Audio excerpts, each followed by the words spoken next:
Ada sebuah kitab yang disembunyikan dari banyak orang.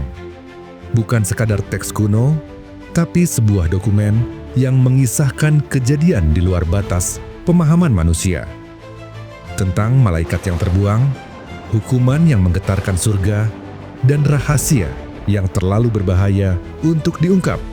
Kitab ini disebut Kitab Henokh. Tapi mengapa ia dilarang? Mengapa namanya dihapus dari banyak versi kitab suci? Apa yang begitu mengejutkan di dalamnya hingga dunia harus melupakannya? Bersiaplah, karena kisah ini akan mengubah cara pandangmu selamanya Henokh. Sebuah nama yang tersembunyi dalam kitab-kitab kuno. Sosok yang jejaknya hampir terhapus oleh sejarah, namun tetap disebut dalam berbagai kepercayaan besar di dunia. Seorang pria yang konon memiliki hubungan langsung dengan langit. Tapi, siapakah dia sebenarnya? Dalam tradisi Yahudi dan Kristen, Henokh bukanlah manusia biasa. Ia adalah orang yang berjalan bersama Tuhan, begitu dekat dengannya hingga ia diangkat ke surga, tanpa pernah mengalami kematian. Suatu peristiwa yang begitu langka hanya terjadi pada segelintir makhluk pilihan sepanjang sejarah.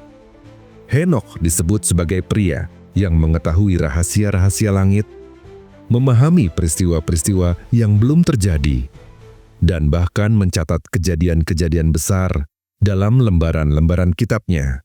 Namun, keistimewaannya tidak hanya diakui dalam satu kepercayaan. Dalam Islam, ia dikenal sebagai Nabi Idris, seorang nabi yang diberikan pengetahuan luar biasa oleh Tuhan. Ia dikatakan sebagai manusia pertama yang memahami ilmu perbintangan, tulisan, dan berbagai pengetahuan rahasia yang mendahului zamannya. Bahkan, dalam beberapa riwayat, ia diyakini sebagai orang pertama yang menulis dengan pena, sebuah kemampuan yang dianggap sebagai anugerah ilahi. Namun, semakin kita menggali kisahnya, semakin banyak pertanyaan yang muncul. Apa yang membuat Henokh begitu istimewa hingga namanya muncul dalam berbagai kitab suci? Bagaimana seorang manusia biasa bisa mengakses pengetahuan yang seharusnya hanya diketahui oleh makhluk-makhluk langit? Lalu, apa sebenarnya yang terjadi saat ia diangkat ke surga? Apakah ia hanya sekadar pergi, ataukah ia melihat sesuatu yang seharusnya tetap tersembunyi dari manusia? Jika Henokh benar-benar menyaksikan rahasia langit, apa yang sebenarnya ia lihat? Dan mengapa kisahnya seolah sengaja dikaburkan oleh sejarah? Kitab Henokh, sebuah teks yang penuh misteri terasing dari banyak kitab suci yang kita kenal hari ini. Kitab ini bukan bagian dari Alkitab Ibrani yang menjadi dasar kepercayaan Yahudi. Ia juga tidak termasuk dalam Perjanjian Lama yang digunakan oleh mayoritas gereja Kristen. Namun, di suatu tempat yang jauh dari pusat kekristenan awal, kitab ini tetap bertahan, dihormati, dan dianggap sebagai wahyu yang hilang. Di Ethiopia, kitab Henokh tidak pernah dilupakan. Gereja Ortodoks Ethiopia menerima kitab ini sebagai bagian dari kanon sucinya, menjadikannya salah satu dari sedikit tradisi yang masih menyimpan teks ini secara utuh. Bagi mereka, kitab Henokh bukan sekadar tulisan kuno, melainkan bagian dari wahyu ilahi yang diberikan kepada manusia pertama yang diangkat ke surga. Tetapi, kitab Henokh tidak hanya ditemukan dalam bahasa GS.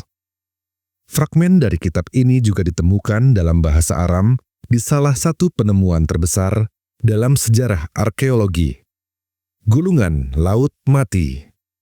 Pada tahun 1947, di gua-gua terpencil di sekitar Laut Mati, para peneliti menemukan ribuan teks kuno yang telah tersembunyi selama lebih dari 2000 tahun. Di antara teks-teks ini, mereka menemukan fragmen dari kitab Henokh. Ditulis dalam bahasa Aram, bahasa yang digunakan oleh banyak orang Yahudi pada zaman dahulu. Ini membuktikan bahwa kitab Henokh pernah memiliki pengaruh besar dalam tradisi Yahudi sebelum akhirnya lenyap dari kanon resmi. Namun, Yang menjadi pertanyaan besar adalah, mengapa kitab ini dikeluarkan? Mengapa dari sekian banyak teks kuno yang dihormati oleh orang-orang Yahudi zaman dahulu, kitab Henokh justru dihapus dan dilupakan? Ada banyak teori tentang alasan di balik penghapusan kitab Henokh. Beberapa sejarawan percaya bahwa kitab ini dianggap terlalu mistis dan sulit dipahami. Isinya penuh dengan kisah tentang makhluk-makhluk surgawi, peristiwa kosmis, dan rahasia langit yang tidak sejalan dengan ajaran yang lebih rasional dalam agama Yahudi saat itu. Beberapa tema besar dalam kitab Henokh. 1. Kisah para pengamat, The Watchers, atau dalam bahasa Ibrani disebut sebagai Irim. Awalnya adalah penjaga dunia manusia, ditunjuk untuk mengamati dan melindungi. Namun, mereka bukan sekadar saksi.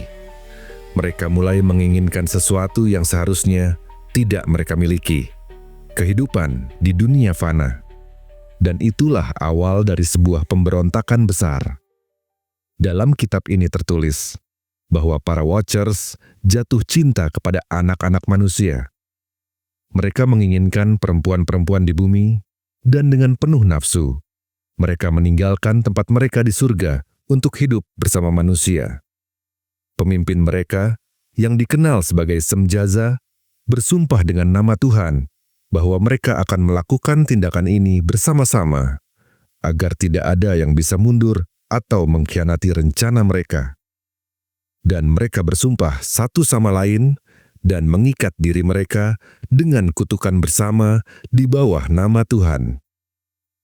200 malaikat turun ke Gunung Hermon, tempat mereka berikrar dan memulai kehidupan baru di dunia manusia. Tetapi, kehadiran mereka membawa konsekuensi besar yang mengubah sejarah manusia selamanya. The Watchers tidak hanya mengambil istri dari manusia, mereka juga mengajarkan ilmu-ilmu yang seharusnya tetap menjadi rahasia langit. Mereka mengajarkan manusia cara menempa logam untuk membuat senjata, bagaimana menguasai peperangan, cara merias diri dengan kosmetik, dan bahkan rahasia perbintangan serta ilmu gaib. Dengan kata lain, mereka memperkenalkan ilmu yang terlalu berbahaya untuk diketahui oleh manusia biasa. 2. Nephilim, keturunan malaikat dan manusia. Dari hubungan terlarang antara para Watchers dan wanita manusia, lahirlah ras makhluk yang menggemparkan dunia. Mereka dikenal sebagai Nephilim, anak-anak dari langit dan bumi. Makhluk-makhluk ini bukan manusia biasa. Mereka lebih besar, lebih kuat, lebih buas, dan kehadiran mereka membawa malapetaka bagi dunia. Para Nephilim bukanlah anugerah, mereka adalah kutukan. Dengan kekuatan luar biasa yang diwarisi dari ayah mereka, para malaikat jatuh. Mereka menjadi tiran yang menindas manusia, menghancurkan kota-kota, dan menguasai peradaban dengan kekejaman yang tak tertandingi. Tetapi lebih dari sekadar kekuatan fisik, mereka juga membawa warisan lain dari para Watchers. Ilmu yang seharusnya tidak pernah diajarkan kepada manusia. Nephilim memiliki pengetahuan tentang sihir, senjata, dan kekuatan spiritual yang membuat mereka hampir tak terkalahkan. Namun, satu hal yang pasti, Tuhan tidak pernah menghendaki keberadaan mereka. Dosa untuk Watchers dan Nephilim telah mencapai batasnya. Dunia yang dulu diciptakan dengan kesucian kini telah ternoda oleh kekerasan, darah, dan pemberontakan melawan hukum ilahi.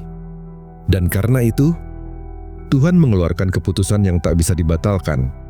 Nephilim harus dimusnahkan. Hukuman itu datang dalam bentuk yang mengerikan. Sebuah peristiwa yang dicatat dalam hampir setiap peradaban kuno di dunia. Banjir besar. Dalam kitab Henokh, tertulis bahwa Tuhan mengirim air bah yang menenggelamkan seluruh dunia, menghapus dosa para Watchers, dan menghancurkan keturunan mereka, Nephilim, tanpa ampun. Para Watchers yang telah menyebabkan kehancuran ini dihukum dan dikurung di dalam kegelapan abadi. Tetapi anak-anak mereka, para Nephilim, tidak diberikan kesempatan untuk bertobat. Mereka harus dilenyapkan. Dan demikianlah para raksasa itu yang pernah menguasai dunia, yang pernah menakuti manusia, yang pernah menganggap diri mereka sebagai dewa, akhirnya takluk di bawah kekuatan yang lebih besar daripada mereka. Ketika banjir surut, dunia telah berubah. Tidak ada lagi jejak Nephilim. Seakan-akan mereka hanya legenda, mitos yang hilang ditelan waktu. Tetapi, apakah benar demikian? Apakah semua Nephilim benar-benar musnah? Di berbagai belahan dunia, ditemukan jejak-jejak yang mengisyaratkan bahwa makhluk-makhluk ini mungkin masih memiliki sisa-sisa keberadaan mereka.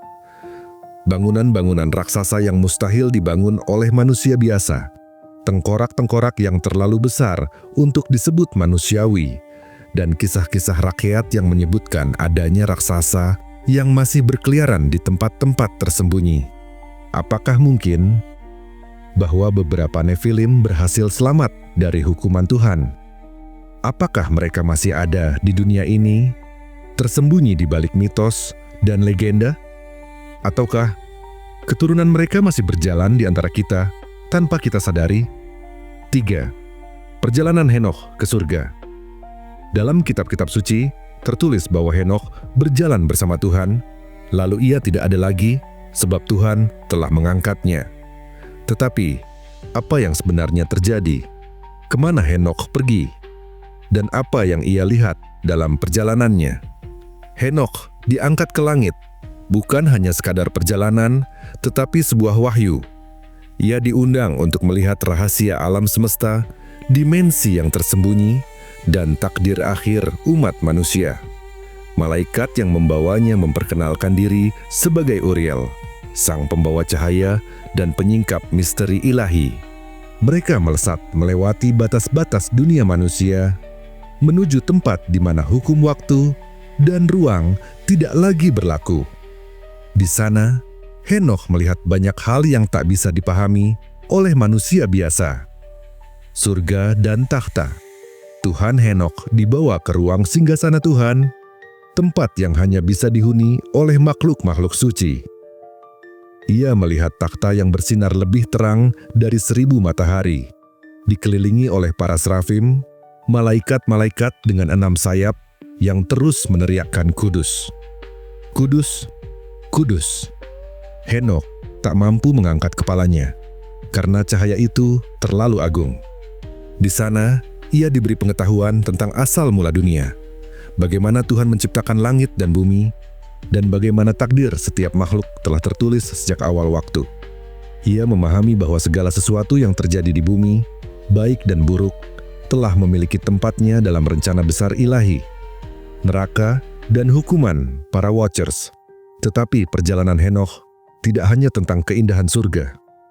Malaikat membawanya lebih jauh, ke tempat yang gelap dan penuh dengan suara ratapan. Di sanalah ia melihat para Watchers yang telah dihukum. Mereka yang dulu turun ke bumi dan mengajarkan ilmu terlarang, kini dirantai dalam jurang kegelapan, menunggu hari penghakiman Henokh, menyaksikan hukuman yang dijatuhkan kepada mereka. Hukuman yang abadi. Ia mendengar suara yang berkata, mereka tidak akan pernah kembali ke surga. Mereka akan tetap di sini sampai hari akhir tiba. Dimensi lain dan masa depan. Manusia Henokh juga diperlihatkan dimensi-dimensi lain, dunia-dunia yang eksis di luar pemahaman manusia. Ia melihat lautan energi yang membentuk jiwa-jiwa manusia, melihat peristiwa-peristiwa yang belum terjadi, dan memahami bahwa waktu itu tidak linier seperti yang kita pahami. Ia menyaksikan kehancuran besar, perang yang belum terjadi, dan datangnya hari penghakiman di mana setiap jiwa akan ditimbang berdasarkan perbuatannya. Tetapi ada satu penglihatan yang paling mengejutkan. Henokh melihat bagaimana manusia akan dihakimi, dan bagaimana beberapa orang akan selamat, sementara yang lain akan dilemparkan ke dalam kegelapan. Ia menyadari bahwa segala sesuatu yang dilakukan manusia di dunia ini memiliki konsekuensi abadi. Setelah melihat semua itu, Henokh dikembalikan ke bumi. Tetapi ia tidak seperti manusia biasa lagi. Ia membawa pengetahuan yang terlalu besar, rahasia yang tidak boleh diungkapkan sembarangan. Namun, sebelum ia sempat menceritakan semuanya, ia menghilang. Dan sejak saat itu, ia tidak pernah ditemukan lagi. Mengapa kitab Henokh dihapus? Siapa yang memutuskan bahwa kitab ini tidak boleh menjadi bagian dari teks suci yang kita kenal saat ini? Dan apakah ada sesuatu di dalamnya yang terlalu berbahaya untuk diungkapkan kepada dunia? Dalam kitab ini, Henokh juga menggambarkan bagaimana alam semesta disusun, dan bahkan menyebutkan nama-nama malaikat penjaga serta entitas yang mengatur dunia yang tak terlihat. Ini bukan hanya kitab tentang sejarah, tetapi juga buku tentang kekuatan, rahasia, dan mungkin kunci menuju pemahaman yang lebih tinggi. Keterkaitan kitab Henokh dengan konspirasi modern. Di era modern, kitab Henokh mulai kembali menarik perhatian. Para peneliti teori konspirasi percaya bahwa kisah Nephilim dan para Watchers bukan hanya legenda, tetapi mungkin ada bukti nyata keberadaan mereka di masa lalu, atau bahkan hingga sekarang. Beberapa penemuan arkeologi telah menimbulkan pertanyaan besar.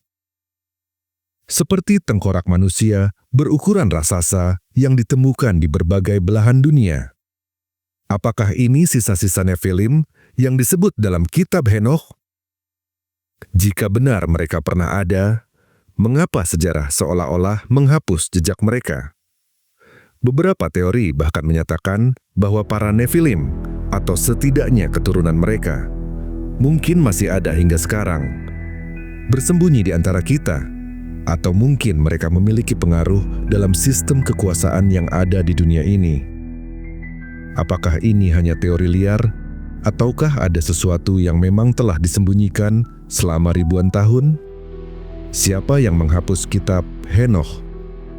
Pada akhirnya, pertanyaan terbesar tetap sama. Siapa yang memutuskan untuk menghapus kitab Henokh dari kitab-kitab suci? Sejumlah sejarawan berpendapat bahwa pada konsili Laodikia sekitar abad keempat, kitab ini mulai dihilangkan dari kanon Perjanjian Lama. Namun, mengapa gereja Ortodoks Ethiopia tetap mempertahankannya? Apakah mereka tahu sesuatu yang tidak kita ketahui? Apa pendapat kalian tentang kitab Henokh? Apakah ia benar-benar menyimpan rahasia besar atau hanyalah sekadar mitos kuno? Tulis pendapat kalian di kolom komentar. Terima kasih telah mendengarkan kisah ini sampai selesai. Semoga teman-teman semua terhibur dan menyukainya. Jika teman-teman ingin mendengar kisah-kisah menarik lainnya, jangan lupa untuk like, komen, dan subscribe. Dukung terus channel ini agar lebih berkembang dan memberikan konten-konten menarik lainnya. Labirin Kisah.